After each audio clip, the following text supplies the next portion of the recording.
Chapter 9. Tate. "Nurse!" Corbin yells. He walks into the kitchen, and Miles is following behind him. Corbin steps aside and points toward Miles. His hand is covered in blood. It's dripping. Miles is looking at me like I'm supposed to know what to do. This isn't an ER. This is my mom's kitchen. "A little help here?" Miles says, gripping his wrist tightly. His blood is dripping all over the floor. "Mom!" I yell. "Where's your first aid kit?" I'm opening cabinets, trying to find it. "Downstairs bathroom, under the sink," she yells. I point toward the bathroom, and Miles follows me. I open the cabinet and pull out the kit. Closing the lid on the toilet, I direct Miles to take a seat. Then I sit on the edge of the tub and pull his hand to me. "What did you do?" I begin to clean it and inspect the cut. It's deep, right across the center of his palm. Grabbed the ladder. It was falling. I shake my head. "You should have just let it fall." "I couldn't," he says. "Corbin was on it." I look up at him, and he's watching me with those contrastingly intense blue eyes of his. I look back down at his hand. "You need stitches." "You sure?" "Yeah," I say. "I can drive you to the ER. Can't you just stitch it up here?" I shake my head. "I don't have the right supplies. I need sutures. It's pretty deep." He uses his other hand to rifle through the first aid kit. He pulls out a spool of thread and hands it to me. "Do your best." It's not like I'm sewing on a damn button, Miles. I'm not spending the whole day in an emergency room for a cut. Just do what you can. I'll be fine. I don't want him to spend the day in an emergency room either. That means he wouldn't be here. If your hand gets infected and you die, I'm denying any part in this. If my hand gets infected and I die, I'd be too dead to blame you. "Good point," I say. I clean his wound again, then take the supplies I'll need and lay them out on the counter. I can't get a good angle with how we're positioned, so I stand up and prop my leg on the edge of the tub. I put his hand on my leg. I put his hand on my leg. Oh, hell. This isn't gonna work with his arm draped across my leg like this. If I want my hands to remain calm and not shake, I'm going to need to reposition us. "This won't work," I say, turning to face him. I take his hand and rest it on the counter, then stand directly in front of him. The other way worked better, but I can't have him touching my leg while I do this. "It's gonna hurt," I warn. He laughs as though he knows pain, and to him, this isn't pain. I pierce his skin with the needle, and he doesn't even flinch. He doesn't make a sound. He watches me work quietly. Every now and then, he looks up from my hand and watches my face. We don't speak, like always. I try to ignore him. I try to focus on his hand and his wound and how it desperately needs to be closed. But our faces are so close, and I can feel his breath on my cheek every time he exhales. And he begins to exhale a lot. "You'll have a scar," I say in a quiet whisper. I wonder where the rest of my voice went. I push the needle in for the 4th time. I know it hurts, but he doesn't let it show. Every time it pierces his skin, I have to stop myself from wincing for him. I should be focusing on his injury, but the only thing I can sense is the fact that our knees are touching. The hand of his that I'm not stitching is resting on top of his knee. One of the tips of his fingers is touching my knee. I have no idea how so much can be going on right now, but all I can focus on is the tip of that finger. It feels as hot against my jeans as a branding iron. Here he is with a serious gash, blood soaking into the towel beneath his hand, my needle piercing his skin, and all I can focus on is that tiny little contact between my knee and his finger. It makes me wonder what that touch would feel like if there wasn't a layer of material between us. Our eyes lock for 2 seconds, and then I quickly look back down at his hand. He's not looking at his hand at all now. He stares at me, and I do my best to ignore the way he's breathing. I can't tell if his breathing has sped up because of how close I'm standing to him, or because I'm hurting him. 2 of the tips of his fingers are touching my knee. 3. I inhale again and try to focus on finishing his stitches. I can't. This is deliberate. This touch isn't an accidental graze. He's touching me because he wants to be touching me. His fingers trail around my knee, and his hand slips to the back of my leg. He lays his forehead against my shoulder with a sigh, and he squeezes my leg with his hand. I have no idea how I'm still standing. "Tate," he whispers. He says my name painfully, so I pause what I'm doing and wait for him to tell me it hurts. I wait for him to ask me to give him a minute. That's why he's touching me, isn't it? Because I'm hurting him? He doesn't speak again, so I finish the last stitch and knot the thread. "It's over," I say, replacing the items on the counter. He doesn't release me, so I don't back away from him. His hand slowly begins to slide up the back of my leg, all the way up my thigh, around to my hip and up to my waist. "Breathe, Tate." His fingers grip my waist, and he pulls me closer, still with his head pressed against me. My hands find his shoulders because I have to grab onto something in order to steady myself. Every muscle in my body somehow just forgot how to do its job. I'm still standing, and he's still sitting. But I'm positioned between his legs now that he's pulled me so close. He slowly begins to lift his face from my shoulder, and I have to close my eyes because he's making me so nervous I can't look at him. I feel him tilt his face up to look at me, but my eyes are still closed. I squeeze them a little tighter. I don't know why. I don't know anything right now. I just know Miles. And right now, I think Miles wants to kiss me. And right now, I'm pretty damn sure I want to kiss Miles. His hand slowly trails all the way up my back until he's touching the back of my neck. I feel like his hand has left marks on every single part of me he's touched. His fingers are at the base of my neck, and his mouth is no more than half an inch from my jaw. So close I can't distinguish if it's his lips or his breaths that are feathering my skin. I feel like I'm about to die, and there isn't a damn thing in that first aid kit that could save me. He tightens his grip on my neck, and then he kills me. Or he kisses me. I can't tell which, since I'm pretty sure they would feel the same. His lips against mine feel like everything, like living and dying and being reborn, all at the same time. Good Lord. He's kissing me.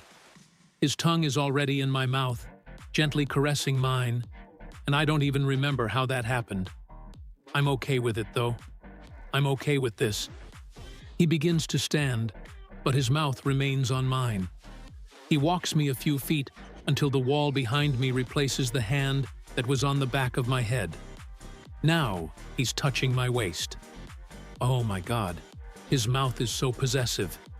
His fingers are splayed out again, digging into my hip. Holy hell, he just groaned. His hand moves from my waist and glides down to my leg. Kill me now. Just kill me now. His hand moves from my waist and glides down to my leg. Kill me now. Just kill me now. He lifts my leg and wraps it around him, then presses against me so beautifully I moan into his mouth. The kiss comes to an abrupt halt. Why is he pulling away? Don't stop, Miles. He drops my leg, and his palm hits the wall beside my head as if he needs the support to continue standing. No, no, no. Keep going. Put your mouth back on mine. I try to look at his eyes again, but they're shut. They're regretting this. Don't open them, Miles. I don't want to see you regret this. He presses his forehead against the wall beside my head, still leaning against me as we both stand quietly, attempting to return air to our lungs. After several deep breaths, he pushes off the wall, turns around, and walks to the counter. Luckily, I didn't see his eyes before he opened them, and now his back is to me, so I can't see the regret he obviously feels. He picks up a pair of medical scissors and cuts through a roll of gauze. I'm stuck to the wall. I think I'll be here forever. I'm wallpaper now. That's it. That's all I am. I shouldn't have done that, he says. His voice is firm, hard, like metal, like a sword. I didn't mind, I say. My voice isn't firm. It's like liquid. It evaporates. He wraps his wounded hand, then turns around and faces me. His eyes are firm like his voice was. They're also hard, like metal, like swords, slicing through the ropes that held what little dangling hope I had for him and me and that kiss. Don't let me do that again, he says. I want him to do that again more than I want Thanksgiving dinner. But I don't tell him that. I can't speak because his regret is caught in my throat. He opens the bathroom door and leaves. I'm still stuck to the wall. What? The hell? I'm no longer stuck to the bathroom wall. Now I'm stuck to my chair, conveniently seated at the dinner table next to Miles. Miles, whom I haven't spoken to since he referred to himself, or us, or our kiss as that. Don't let me do that again. I couldn't stop him if I wanted to. I want that so much, I don't even want to eat. And he probably doesn't realize how much I love Thanksgiving dinner. Which means I want that a lot. And that isn't referring to the plate of food in front of me. That is Miles, United States. Me kissing Miles. Miles kissing me. I'm suddenly very thirsty. I grab my glass and down half of my water in 3 huge gulps. Do you have a girlfriend, Miles? My mother asks. Yes, Mom. Keep asking him questions like that, since I'm too scared to do it myself. Miles clears his throat. No, ma'am, he says. Corbin laughs under his breath, which stirs up a cloud of disappointment in my chest. Apparently, Miles has the same view on relationships as Corbin does, and Corbin finds it amusing that my mother would assume he's capable of commitment. I suddenly find the kiss we shared earlier a lot less impactful. Well, aren't you quite the catch then, she says. Airline pilot, single, handsome, polite. Miles doesn't respond. He smiles faintly and shovels a bite of potatoes into his mouth. He doesn't want to talk about himself. That's too bad. Miles hasn't had a girlfriend in a long time, Mom, Corbin says, confirming my suspicion. Doesn't mean he's single, though. My mom tilts her head in confusion. So do I. So does Miles. What do you mean? She says. Her eyes immediately grow wide, though. Oh, I'm so sorry. That's what I get for being nosy. She says the last part of her sentence like she just came to some realization that I still haven't come to. She's apologizing to Miles now. She's embarrassed, still confused. Am I missing something? My dad asks. My mother points her fork at Miles. He's gay, honey, she says. Ponto. Is not, my dad says firmly, laughing at her assumption. I'm shaking my head. Don't shake your head, Tate. Miles isn't gay, I say defensively, looking at my mother. Why did I say that out loud?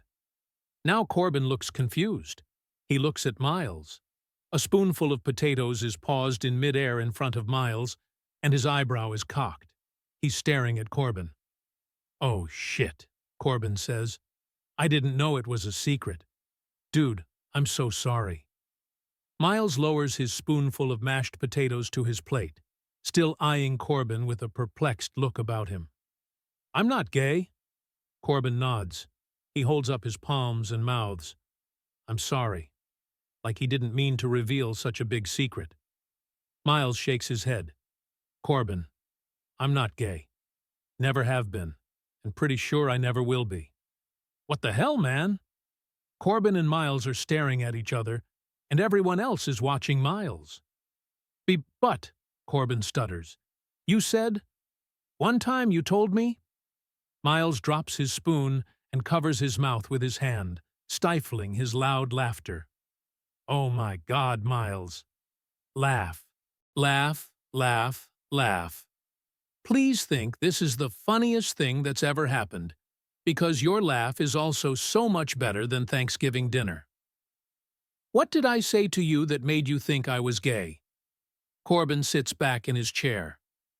I don't remember exactly. You said something about not being with a girl in more than 3 years.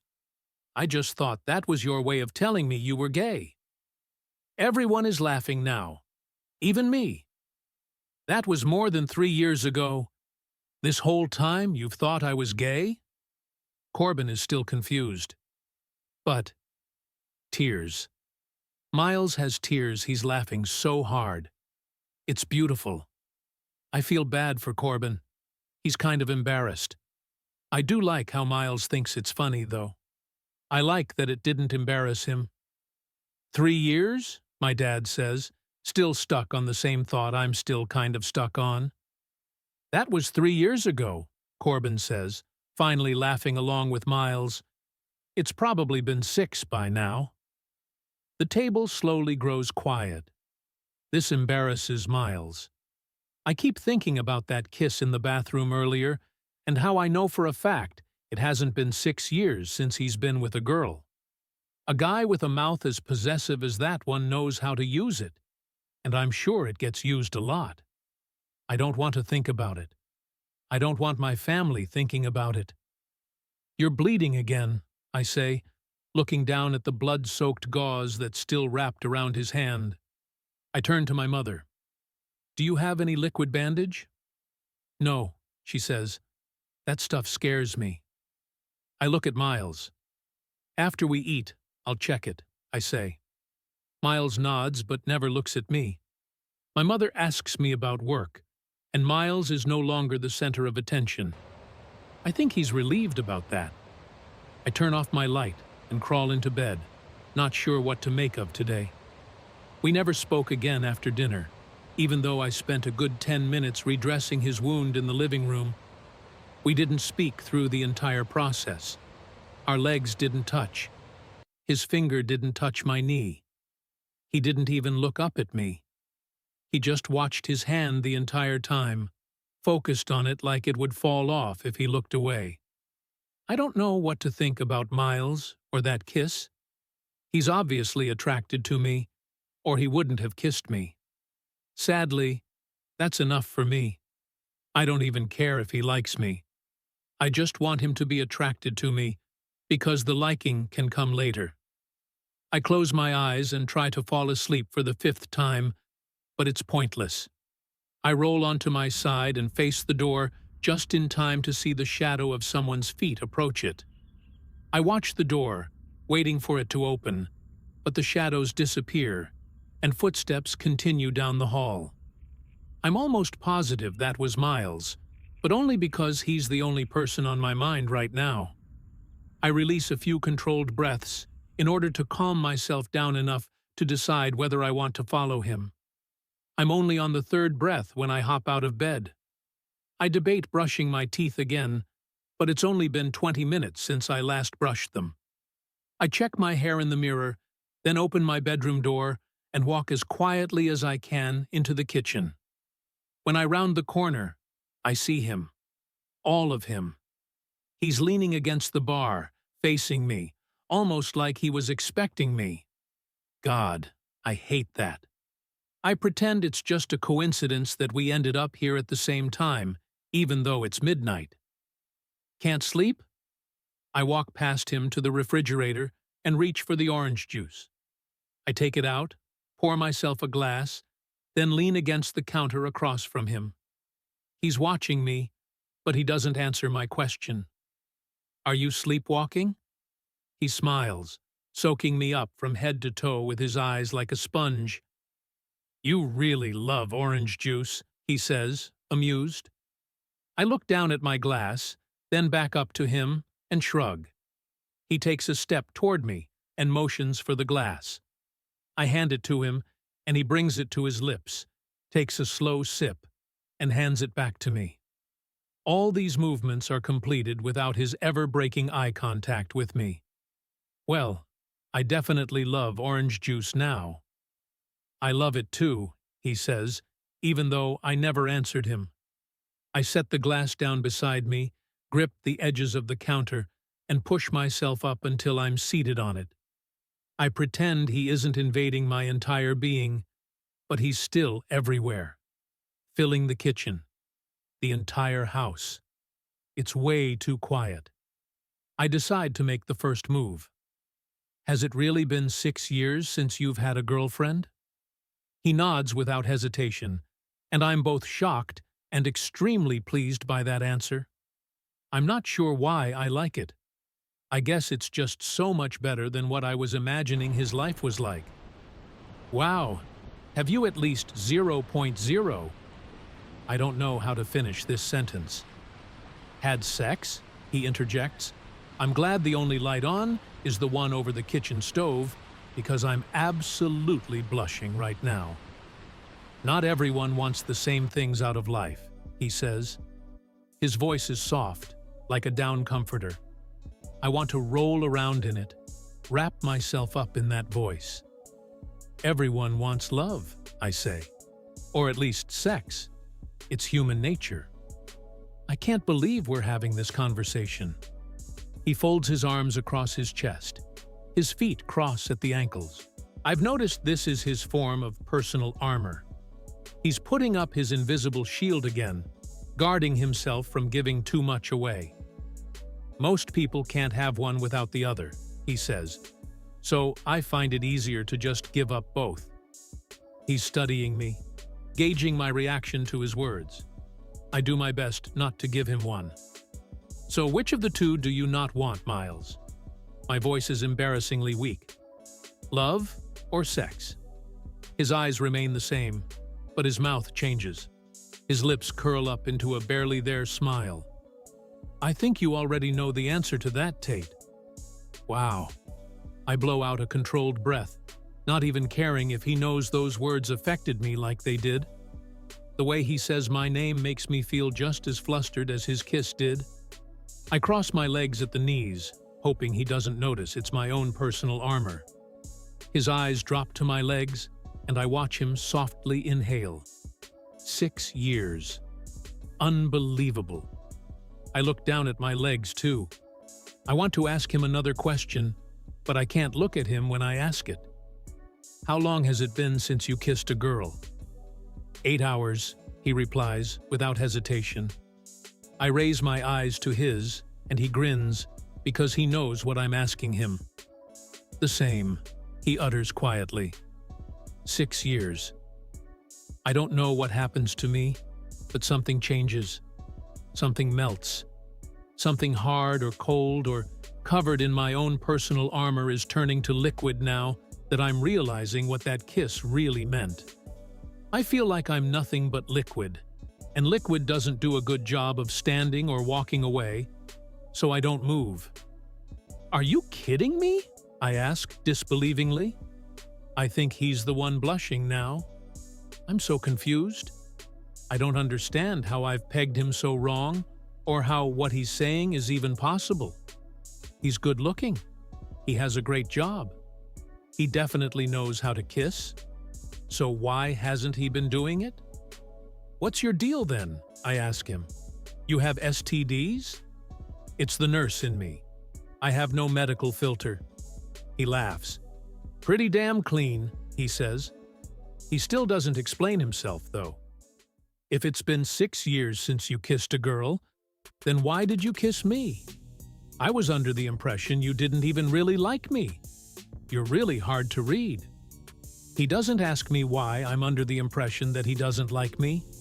I think if it's obvious to me that he's different when he's around me, it's been intentional on his part. It's not that I don't like you, Tate. He sighs heavily and runs his hands through his hair, gripping the back of his neck. I just don't want to like you. I don't want to like anyone. I don't want to date anyone. I don't want to love anyone. I just... He folds his arms back across his chest and looks down at the floor. You just what? I ask, urging him to finish that sentence. His eyes slowly lift back to mine, and it takes all I have to stay seated on this counter with the way he's looking at me right now, like I'm Thanksgiving dinner. I'm attracted to you, Tate, he says, his voice low. I want you, but I want you without any of that other stuff. I have no thoughts left. Brain equals liquid. Heart equals butter. I can still sigh, though, so I do. I wait until I can think again. Then I think a lot. He just admitted that he wants to have sex with me. He just doesn't want it to lead to anything. I don't know why this flatters me. It should make me want to punch him. But the fact that he chose to kiss me after not having kissed anyone for 6 straight years makes this new confession seem like I just won a Pulitzer. We're staring at each other again, and he looks a little bit nervous. I'm sure he's wondering if he just pissed me off. I don't want him to think that, because, honestly, I want to yell, "I won!" at the top of my lungs. I have no idea what to say. We've had the strangest and most awkward conversations since I met him, and this one definitely takes the cake. Our conversations are so weird, I say. He laughs with relief. Yes. The word yes is so much more beautiful coming from his mouth, laced with that voice. He could probably make any word beautiful. I try to think of a word I hate. I kind of hate the word ox. It's an ugly word, too short and clipped. I wonder if his voice could make me love that word. Say the word ox. His eyebrow rises, like he's wondering if he heard me right. He thinks I'm weird. I don't care. Just say it, I tell him. Ox, he says, with slight hesitation. I smile. I love the word ox. It's my new favorite word. You're so weird, he says, amused. I uncross my legs. He notices. So, Miles, I say, let me see if I've got this straight. You haven't had sex in 6 years. You haven't had a girlfriend in 6 years. You haven't kissed a girl in 8 hours. You don't like relationships, obviously, or love. But you're a guy. Guys have needs. He's watching me, still amused. Go on, he says with that unintentionally sexy smirk. You don't want to be attracted to me, but you are. You want to have sex with me, but you don't want to date me. You also don't want to love me. You also don't want me to want to love you. I'm still amusing him. He's still smiling. I didn't realize I was so transparent. You're not, Miles. Believe me. If we do this, I think we should take it slow, I say teasingly. I don't want to pressure you into anything you aren't ready for. You're practically a virgin. He loses his smile and takes 3 deliberately slow steps toward me. I stop smiling, because he is seriously intimidating. When he reaches me, he places his hands on either side of me, then leans in close to my neck. It's been 6 years, Tate. Believe me when I tell you, I'm ready. Those all just became my new favorite words, too. Believe and me and when and I and tell and you and I'm and ready. Favorites. All of them. He pulls back and can more than likely tell I'm not breathing at the moment. He steps back to his spot opposite from me. He's shaking his head like he can't believe what just happened. I can't believe I just asked you for sex. What kind of guy does that? I swallow. Pretty much all of them. He laughs, but I can tell he feels guilty. Maybe he's afraid I can't handle this. He might be right, but I'm not about to let him know that. If he thinks I can't handle this, he'll retract everything he's saying. If he retracts everything he's saying, that means I don't get to experience another kiss like the one he gave me earlier. I'd agree to anything if it means I get to be kissed by him again. Especially if it means I get to experience more than just his kiss. Simply thinking about it makes my throat dry. I pick up my glass and take another slow sip of my juice, while I silently work this out in my head. He wants me for sex. I kind of miss sex. It's been a while. I know I'm definitely attracted to him, and can't think of anyone else in my life I'd rather have casual, meaningless sex with than my airline pilot, laundry-folding neighbor. I set the cup of juice back down, then press my palms into the counter and lean slightly forward. Listen to me, Miles. You're single. I'm single. You work way too much, and I'm focused on my career in an almost unhealthy way. Even if we wanted a relationship out of this, it would never work. Our lives wouldn't fit one. We also aren't really friends, so we don't have to worry about our friendship being ruined. You want to have sex with me? I'll totally let you. A lot. He's watching my mouth like all my words just became his new favorite words. A lot? He asks. I nod. Yes, a lot. He looks me in the eyes with a challenging stare. Okay, he says, almost like it's a dare. Okay. We're still several feet apart. I just told this guy I would have sex with him without any expectations, and he's still way over there. And I'm way over here. And it's becoming clear that I definitely had him pegged wrong. He's more nervous than I am. Although I think our nerves stem from two different places. He's nervous because he doesn't want this to turn into anything. I'm nervous because I'm not so sure that just sex with him is possible. Based on the way I'm drawn to him, I have a pretty good feeling sex will be the least of our problems. Yet here I sit, pretending to be fine with just sex. Maybe if it starts out this way, it'll eventually end up being something more. Well, we can't have sex right now, he says. Damn it. Why not? The only condom I have in my wallet has probably disintegrated by now. I laugh. I love his self-deprecating humor. I do want to kiss you again, though, he says with a hopeful smile. I'm actually surprised he isn't kissing me. Sure.